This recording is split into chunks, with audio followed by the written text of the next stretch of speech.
श्री सत्यनारायण व्रत कथा। एक समय नैमिषारण्य तीर्थ में सौनकादि 88,000 ऋषियों ने श्री सूत जी से पूछा, हे प्रभु, इस कलयुग में वेद विद्या रहित मनुष्य को प्रभु भक्ति किस प्रकार मिलेगी तथा उनका उद्धार कैसे होगा। इसलिए हे मुनि श्रेष्ठ, ऐसा कोई तप कहिए जिससे थोड़े समय में पुण्य प्राप्त होवे तथा मनवांचित फल मिले। वह कथा सुनने की हमारी इच्छा है। सर्वशास्त्र ज्ञाता श्री सूत जी बोले, हे वैष्णव में पूज्य, आप सबने प्राणों के हित की बात पूछी है। अब मैं उस श्रेष्ठ व्रत को आप लोगों से कहूँगा जिस व्रत को नारद जी ने लक्ष्मी नारायण से पूछा था और लक्ष्मीपति ने मुनि श्रेष्ठ नारद से कहा था। सो ध्यान से सुनो। एक समय योगीराज नारद जी दूसरों के हित की इच्छा से अनेक लोकों में घूमते हुए मृत्यु लोक में आ पहुँचे।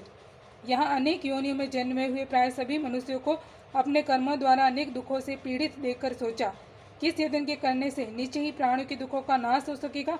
ऐसा मन में सोचकर विष्णु लोक को गए।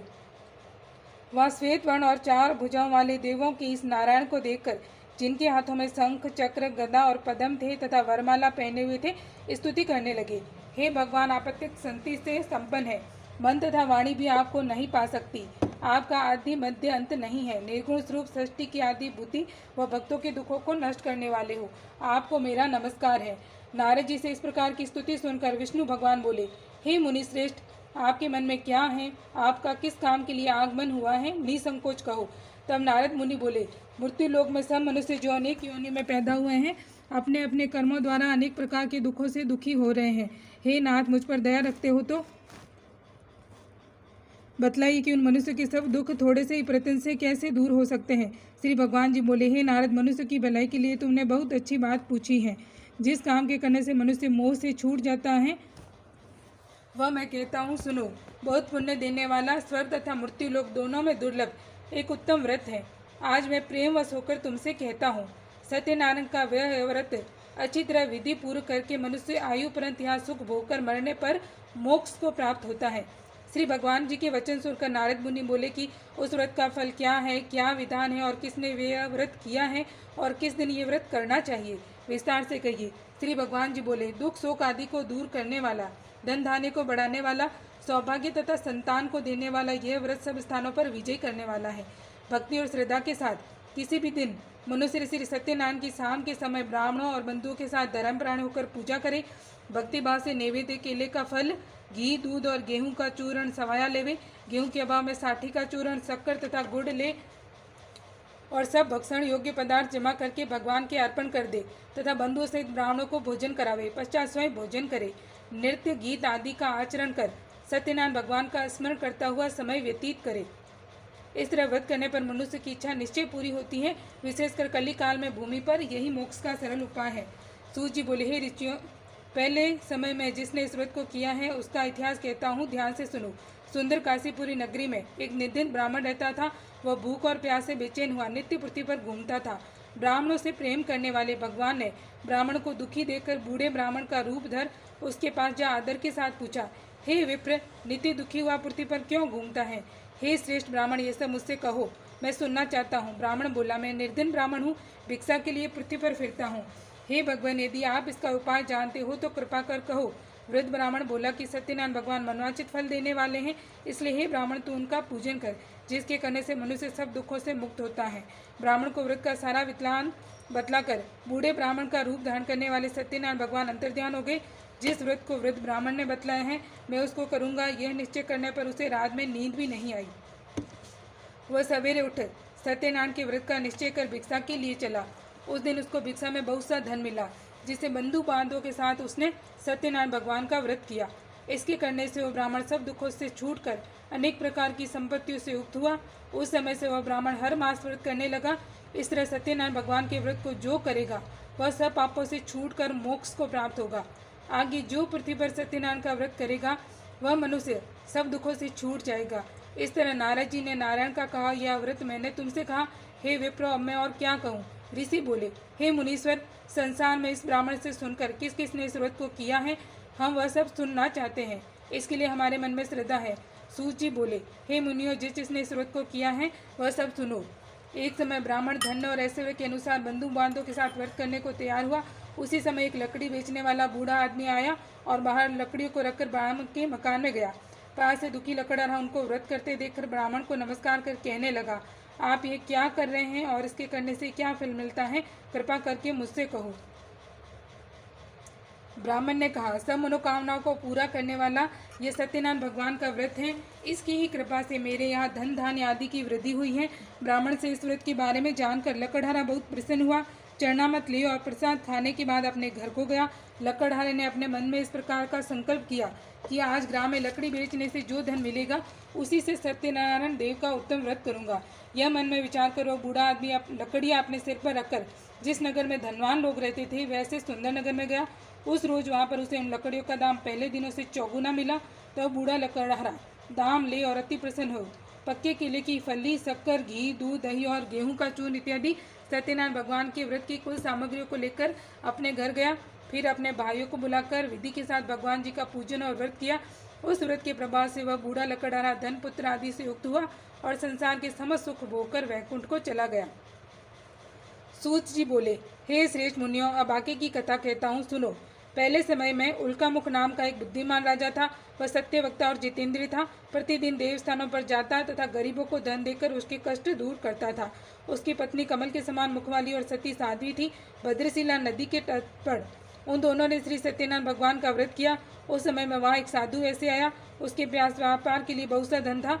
वह नाव को किनारे पर ठहरा कर राजा के पास आ गया और राजा को व्रत करते हुए देखकर विनय के साथ पूछने लगा, हे राजन, भक्तियुत चित्त से आप क्या कर रहे हैं, मेरी सुनने की इच्छा है, सो आप यह मुझे बताइए। राजा बोला, हे साधु, अपने बांधों के साथ पुत्रादि की प्राप्ति के लिए महाशक्तिवान सत्यनारायण भगवान का व्रत व पूजन किया जा रहा है। राजा के वचन सुनकर साधु आदर से बोला, हे राजन, मुझसे इसका संविधान कहो, मैं भी आपके कथनानुसार इस व्रत को करूँगा। मेरे भी कोई संतान नहीं है और इससे निश्चय ही होगी। राजा से सब विधान सुन व्यापार से निवृत्त हो वह आनंद के साथ अपने घर गया। साधु ने अपनी स्त्री से संतान देने वाले उस व्रत का समाचार सुनाया और कहा कि जब मेरे संतान होगी तब मैं इस व्रत को करूँगा। साधु ने ऐसे वचन अपनी स्त्री लीलावती से कहे। एक दिन उसकी स्त्री लीलावती पति के साथ आनंदित होकर सांसारिक धर्म में प्रवृत्त होकर सत्यनारायण भगवान की कृपा से गर्भवती हो गई तथा 10वें महीने में उसकी एक सुंदर कन्या का जन्म हुआ। दिनों दिन वह स्त्री बढ़ने लगी जैसे शुक्ल पक्ष का चंद्रमा बढ़ता है। कन्या का नाम कलावती रखा गया। तब लीलावती ने मीठे शब्दों में अपने पति से कहा कि जो आपने संकल्प किया था कि भगवान का व्रत करूंगा, अब आप उसे करिए। साधु बोला, हे प्रिय, इसके विवाह पर करूंगा। इस प्रकार अपनी पत्नी को आश्वासन दे वह नगर को गया। कलावती पितृगृह में वृद्धि को प्राप्त हो गई। साधु ने जब नगर में सखियों के साथ अपनी पुत्री को देखा तो तुरंत दूत बुलाकर कहा कि पुत्री के वास्ते कोई सुयोग्य वर देकर लाओ। साधु की आज्ञा पाकर दूत कंचन नगर पहुंचा। वहां पर बड़ी खोज और देखभाल कर लड़की के लिए सुयोग्य वणिक पुत्र को ले आया। उस सुयोग्य लड़के को देखकर साधु ने अपने बंधु बांधवों सहित प्रसन्नचित अपनी पुत्री का विवाह उसके साथ कर दिया, किंतु दुर्भाग्य से विवाह के समय में भी उस व्रत को करना भूल गया। तब श्री भगवान क्रोधित हो गए और श्राप दिया कि तुम्हें दारुण दुख प्राप्त होगा। अपने कार्य में कुछ साधु बनिया जामाता सहित समुद्र के समीप स्थित रतनपुर नगर में गया। वहां दोनों ससुर जमाई चंद्रकेतु राजा के उस नगर में व्यापार करने लगे। एक रोज भगवान सत्यनारायण की माया से प्रेरित कोई चोर राजा का धन चुराकर भागा जा रहा था, किंतु राजा के दूतों को आता देखकर चोर ने घबराकर भागते हुए राजा के धन को वहीं रख दिया जहां वह ससुर जमाई ठहरे हुए थे। जब दूतों ने साध्य वैश्य के पास राजा के धन को रखा देखा तो वे दोनों को बांध कर ले गए और प्रसन्नता से दौड़ते हुए राजा के समीप जाकर बोले, ये दो चोर हम पकड़कर लाए हैं, देखकर आज्ञा दे। तब राजा की आज्ञा से उनको कठोर कारावास में डाल दिया और उनका सब धन छीन लिया।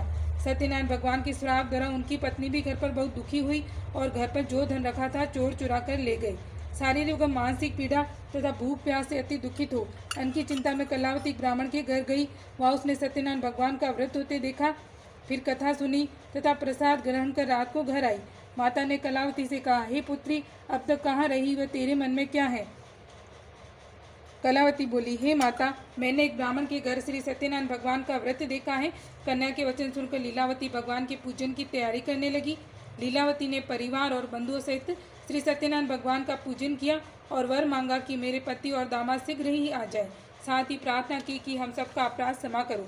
सत्यनारायण भगवान इस व्रत से संतुष्ट हो गए और राजा चंद्रकेतु को स्वप्न में दर्शन देकर कहा, हे राजन, दोनों वैश्यों को प्रातः ही छोड़ दो और उनका सब धन जो तुमने ग्रहण किया है दे दो, नहीं तो मैं तेरा धन राज्य पुत्रादि सब नष्ट कर दूंगा। राजा से ऐसे वचन कहकर भगवान अंतर्ध्यान हो गए। प्रातःकाल राजा चंद्रकेतु ने सभा में अपना स्वप्न सुनाया। फिर दोनों वणिक पुत्रों को कैद से मुक्त कर सभा में बुलाया। दोनों ने आते ही राजा को नमस्कार किया। राजा मीठे वचनों से बोला, हे महानुभाव, भावीवश ऐसा कठिन दुख प्राप्त हुआ है, अब तुम्हें कोई भय नहीं है। ऐसा कहकर राजा ने उनको नए नए वस्त्राभूषण पहनाए तथा उनका जितना धन लिया था उससे दूना धन देकर आदर सहित विदा किया। दोनों वैसे अपने घर को चल दिए। सूत जी बोले, वैसे ने मंगलाचार करके यात्रा आरंभ की और अपने नगर को चला। उनके थोड़ी दूर निकलने पर दंडी वेशधारी सत्यनारायण ने उनसे पूछा, हे साधु, तेरी नाम में क्या है? अभिमानिक वणिक हंसता हुआ बोला, हे दंडी, आप क्यों पूछते हो? क्या धन लेने की इच्छा है? मेरी नाव में तो बैल और पत्ते भरे हैं। वैसे का कठोर वचन सुनकर भगवान ने कहा, तुम्हारा वचन सत्य हो। दंडी ऐसा कहकर वहाँ से दूर चले गए और कुछ दूर जाकर समुद्र के किनारे बैठ गए। दंडी के जाने पर वैसे ने नित्य क्रिया करने के बाद नाव को ऊंची उठी देखकर अचंभा किया और नाव में बैल पत्ती आदि देखकर मूर्छित होकर जमीन पर गिर पड़ा। फिर मूर्छा खुलने पर अत्यंत शोक प्रकट करने लगा। तब उसका दामाद बोला कि आप शोक न करिए, दंडी का श्राप है, अतः उसकी शरण में चलना चाहिए, तभी हमारी मनोकामना पूरी होगी।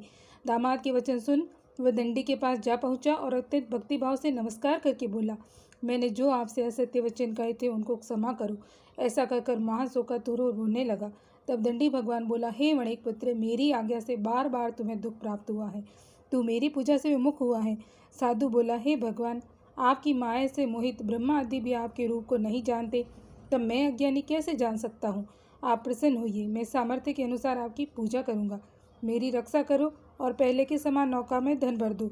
उसके भक्तियुक्त वचन सुनकर भगवान प्रसन्न हो उसकी इच्छानुसार वर देकर अंतर ध्यान हो गए। तब उन्होंने नाव पर आकर देखा कि नाव धन से परिपूर्ण है। फिर वह भगवान सत्यनारायण का पूजन कर साथियों सहित अपने नगर को चला। अब अपने नगर के निकट पहुंचा, तब दूत को घर भेजा। दूत ने साधु के घर जा उसकी स्त्री को नमस्कार कर कहा कि साधु अपने दामाद सहित इस नगर के समीप आ गए हैं। ऐसा वचन सुन साधु की स्त्री ने बड़े हर्ष के साथ सत्यदेव का पूजन कर पुत्री से कहा, मैं अपने पति के दर्शन को जाती हूँ, तू कार्य पूर्ण कर शीघ्र आ। माता के ऐसे वचन सुनकर कलावती प्रसाद छोड़कर पति के पास गई। प्रसाद की अवज्ञा के कारण सत्यदेव ने रुष्ट हो उसके पति को नाव सहित पानी में डुबो दिया। कलावती अपने पति को न देखकर रोती हुई जमीन पर गिर गई। इस तरह नौका को डूबा हुआ तथा कन्या को रोता देख साधु दुखित तो बोला, हे प्रभु, मुझसे या मेरे परिवार से जो भूल हुई है उसे क्षमा करो। उसके दीन वचन सुनकर सत्यदेव प्रसन्न हो गए और आकाशवाणी हुई, हे साधु, तेरी कन्या मेरे प्रसाद को छोड़कर आई है, इसलिए इसका पति अदृश्य हुआ है। यदि वह घर जाकर प्रसाद खाकर लौटे तो इसे पति अवश्य मिलेगा। ऐसी आकाशवाणी सुनकर कलावती ने घर पहुंचकर प्रसाद खाया, फिर आकर पति के दर्शन किए। तत्पश्चात साधु ने बंधु बांधव से सत्यदेव का विधि पूर्व पूजन किया। उस दिन से वह पूर्णिमा को सत्यनारायण का पूजन करने लगा। फिर इस लोक का सुख भोग कर अंत में स्वर्ग लोक को गया।